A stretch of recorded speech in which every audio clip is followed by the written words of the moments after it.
Good evening everyone. I am Sudha Ganesh. Actually I am handling NEET for biology. Today we are going to see something about the respiration. Actually, what do you mean by respiration?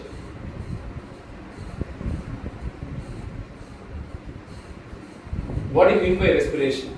What is the necessity of respiration? And we should know what is the difference between respiration and breathing. Okay, that is very important. So as far as concerned, breathing, first of all, breathing is a mechanical process. Breathing is a mechanical process. Why? Because it happens only between the atmosphere and the living organisms. Okay, there is no living being. Actually, this process does not take place inside the living cells. Whereas respiration, as far as respiration, it is a biological process. Respiration is a biological process because it takes place in the cellular level. So that's why we can say respiration is an intracellular process which takes place in the living cells. Okay. Now here we should know what is the need of respiration. Why respiration is very essential? Because without, of course, whatever we do, even while talking, for walking, for jumping, whatever we do, we need exercise, we need energy. Okay. So how the energy is obtained from? It's all only because of respiration. Okay, so that's why we can say respiration is an energy releasing process. Respiration is an energy releasing process. Without respiration, we could not able to get energy. After taking food, in plant aspect, after photosynthesis, what happened? Carbohydrates will be synthesized. Okay, so after the synthesis of carbohydrates, what happened? All the carbohydrates, all the food which is synthesized by the plant, it should be oxidized. It should be oxidized or it should be breakdown. So only after the breaking down of the food we can able to get energy. So that's why we are saying respiration is a biological process. It is an energy releasing process, and that's why we can say it is a catabolic process, because during respiration what happens? All the food will be breaking down to release energy. Okay. So it is common for all living organisms. In all living organisms what happens?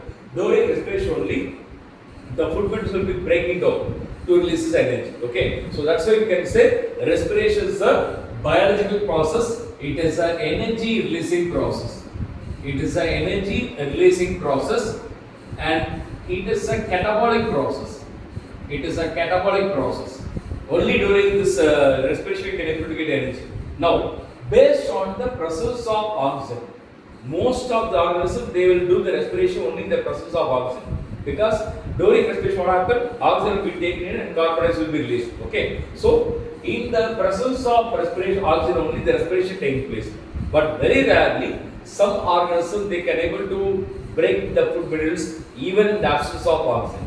That type of organisms are called anaerobic organisms or anaerobes. That respiration is called anaerobic respiration.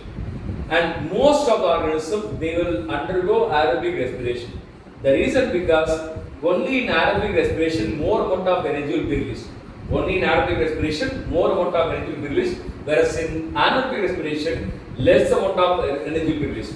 So this is a basic difference. In aerobic respiration it is undergone by most of the organism, more amount of energy will be released. Whereas in anaerobic respiration less amount of energy will be released and it is undergone only by the lower organism. Okay, right. Now I am going to see about explain you about the different stages involved in respiration. Different stages involved in aerobic respiration. So in aerobic respiration there are 4 stages. The first stage is called glycolysis. The first stage is called glycolysis. And one more thing actually, as I said, respiration is common for all living organisms. The question is in what aspect is common? Here this respiration is an energy releasing process. It is a catabolic process. It is energy releasing. It is a exothermic process because during respiration heat will be released. These things are common in all the living organisms. But here we are going to see the respiration taking place in the green plants. Of course, respiration taking place in all organisms. But here we are going to discuss about the respiration taking place in the green plants. That is, in first step is called glycolysis, and very important thing about glycolysis we are going to discuss later. The second thing is called a link reaction. The second thing is called link reaction. Third is called Krebs cycle, or it is also called as TCA cycle. And fourth one is called electron transport chain. Okay, so there are 4 stages. First one is called glycolysis, second is called link reaction, third is called Krebs cycle or TCA, fourth one is called electron transport chain. These are the 4 stages taking place in aerobic respiration. Whereas in anaerobic respiration, there are only 2 stages. So among them, glycolysis. So first point, the thing is, glycolysis is a common pathway for both aerobic and anaerobic respiration. Glycolysis is a common pathway for both aerobic and anaerobic respiration because it takes place in both aerobic and anaerobic. What actually happened, we are going to see later. And followed by glycolysis, what happened? The food materials will become break down into carbon dioxide, energy, and water. Okay, so as I said, the first difference, aerobic respiration taking place in the presence of oxygen. It is seen only in higher organisms, whereas anaerobic respiration takes place in lower organisms. It takes place without the presence of oxygen, or you can say in the absence of oxygen. The third difference, in aerobic respiration there are 4 stages are involved, whereas in anaerobic respiration only 2 stages are involved. So that's why ultimately, as there is here it involves complete oxidation. In aerobic respiration it involves complete oxidation, whereas in anaerobic there is incomplete oxidation. As a result of complete oxidation, here more amount of energy will be released, whereas here, as there is only 2 stages, very little amount of energy will be released. Okay, so these are the very important differences. Okay, now we are going to see about the aerobic respiration in detail, and that too, first thing we are going to discuss about glycolysis. Right? So, as the term indicate glycolysis, why it is called glycolysis and why it is a common pathway for both aerobic and anaerobic respiration.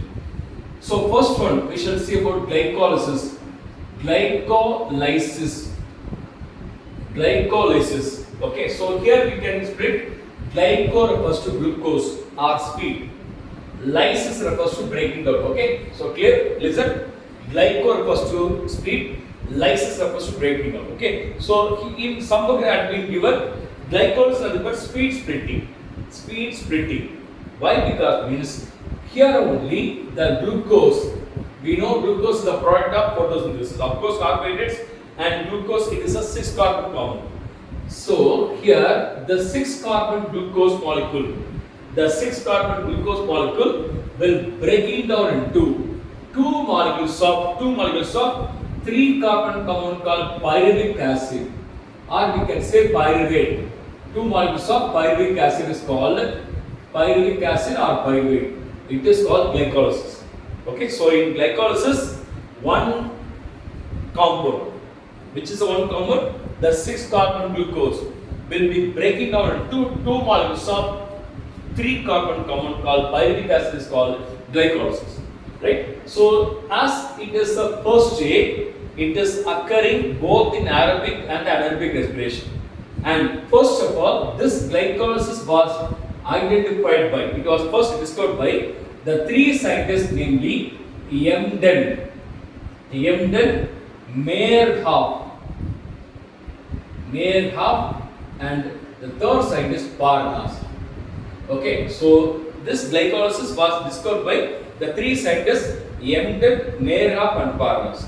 So that's why it is also called as EMP pathway.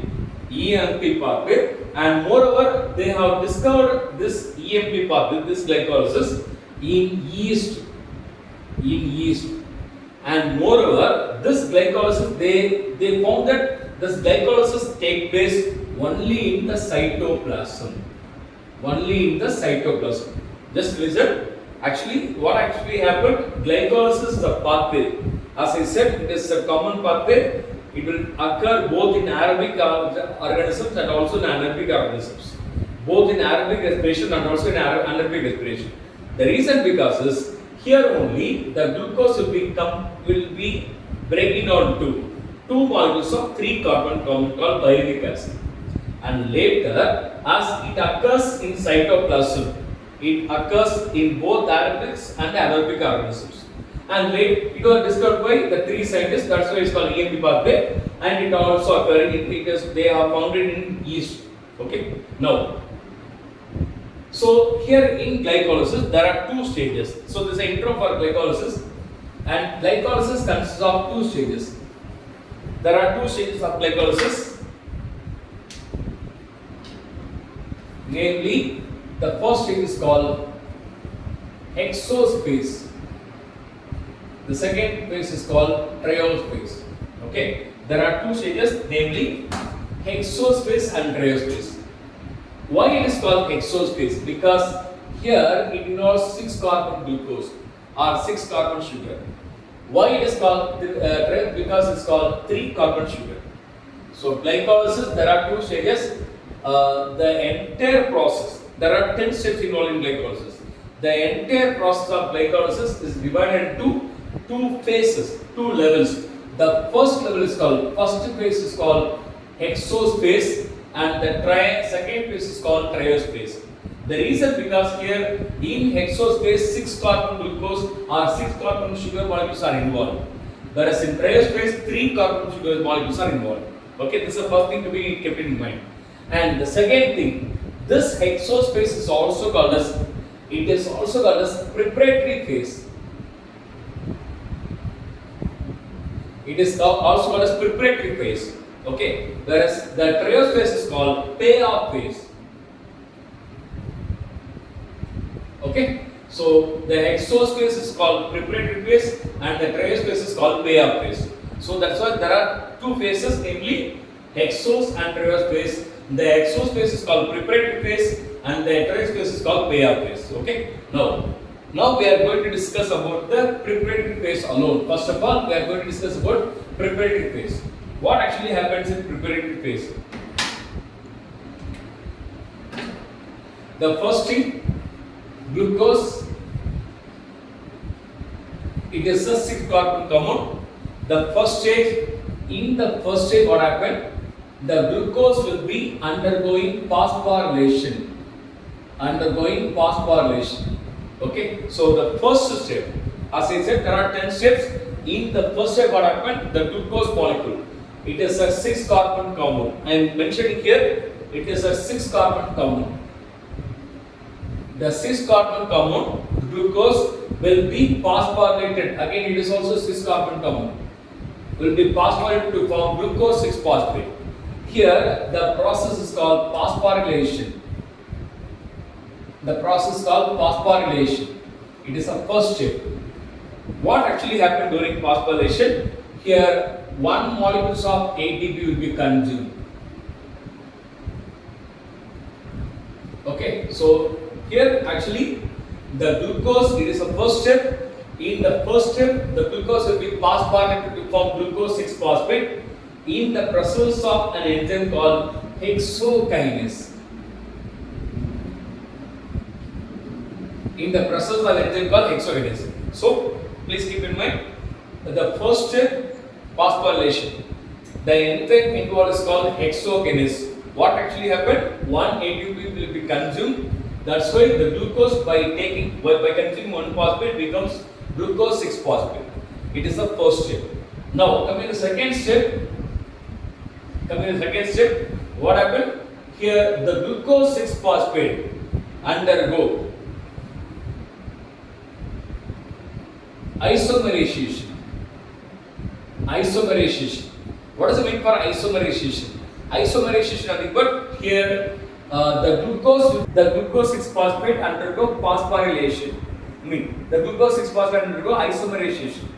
Isomerization means actually the glucose will be converted to isomer. Okay. Of course, we know what is isomer. Same molecular formula but different structural form. Okay. So here the glucose will be converted into its isomer by the enzyme called phosphofructokinase.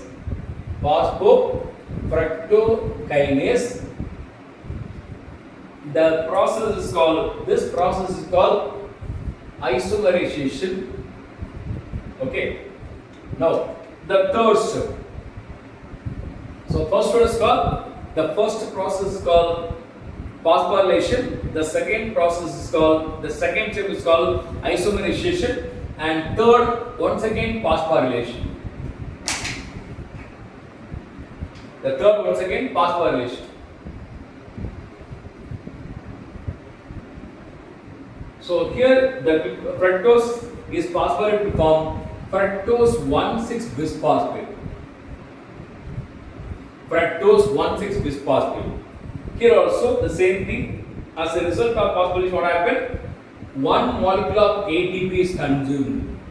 One molecule of ATP consumed. So the enzyme involved here is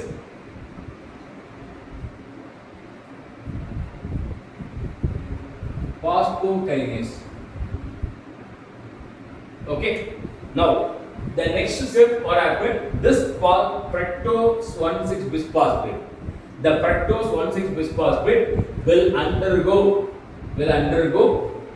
So it will undergo cleavage.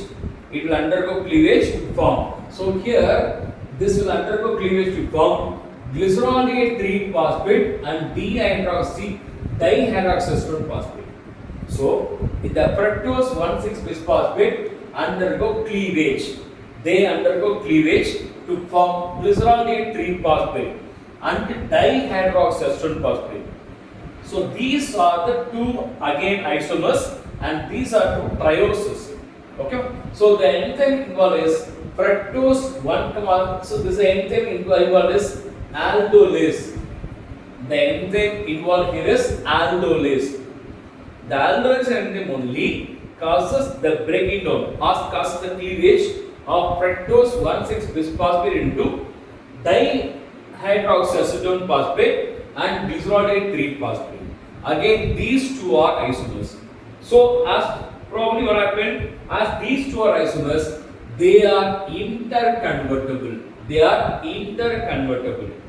And what is the enzyme responsible for this? The enzyme responsible here is triose phosphate isomerase. Okay, so once again I shall have a small recap for this.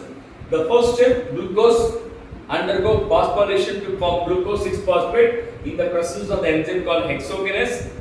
The process phosphorylation, 1 ATP is consumed. The second step, isomerization, the glucose will be converted to fructose 6-phosphate. The enzyme involved is phosphofructokinase. Here the enzyme involved is isomerase. The enzyme involved is here isomerase. Okay. Then in the third step, what happened?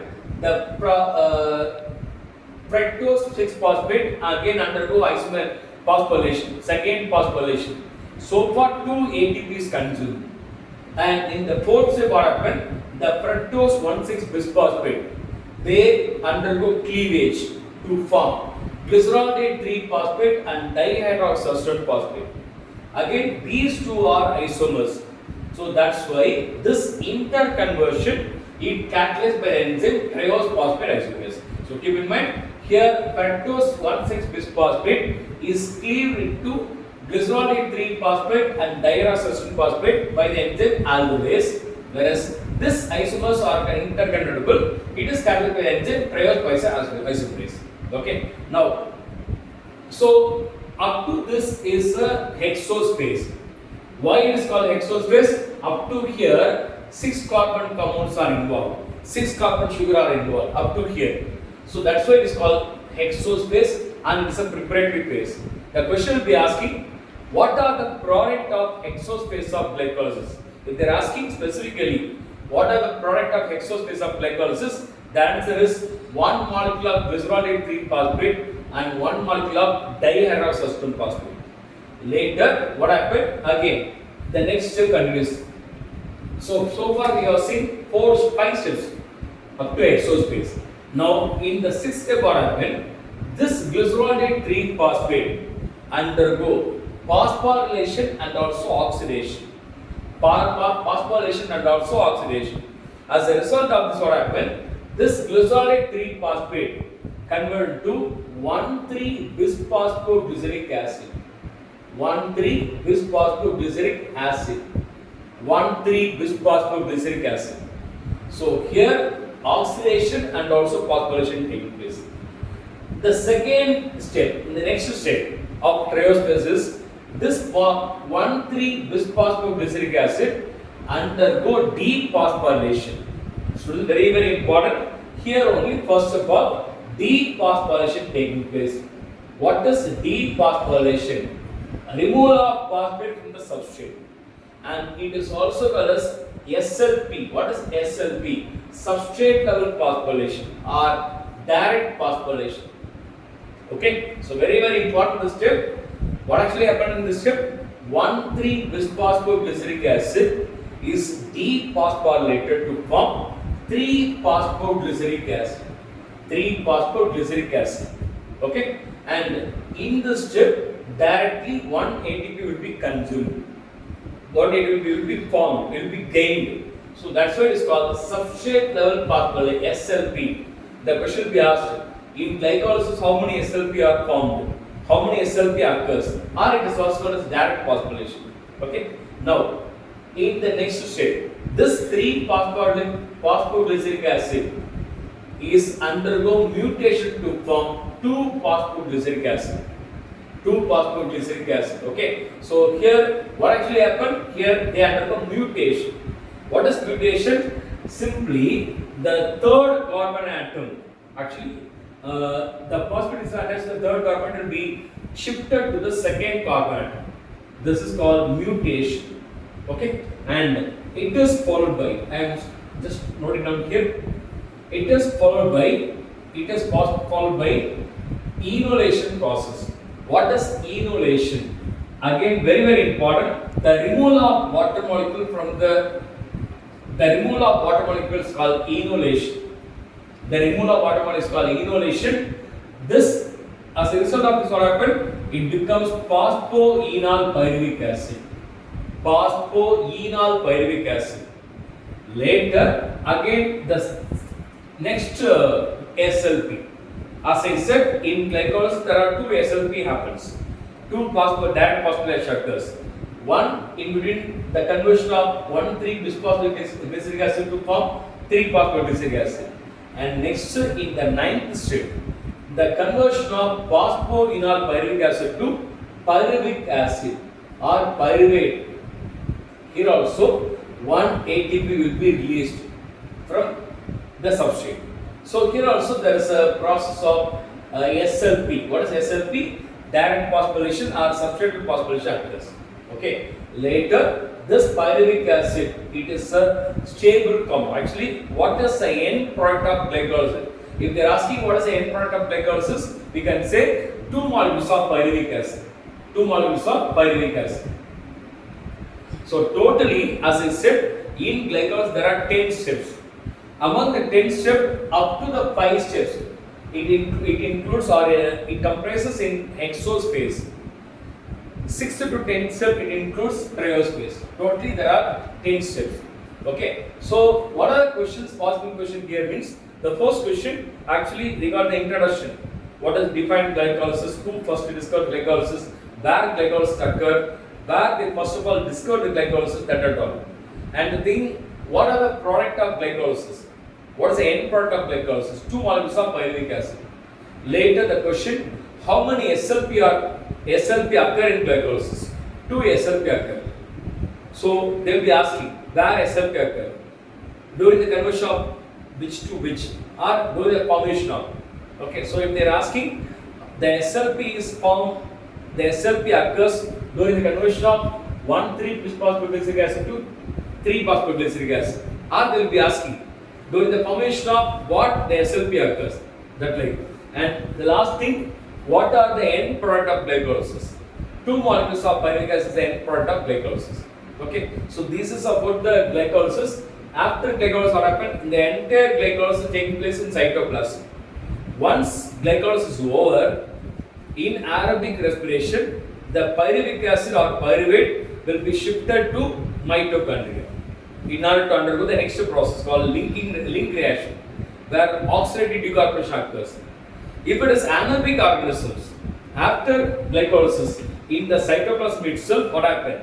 The pyruvic acid will be breaking down into, it will be incompletely breaking down into carbon dioxide, acid or alcohol plus water. So that's why in anaerobic respiration there is incomplete breakdown which results only 2 moles of ATP, very trace amount of energy.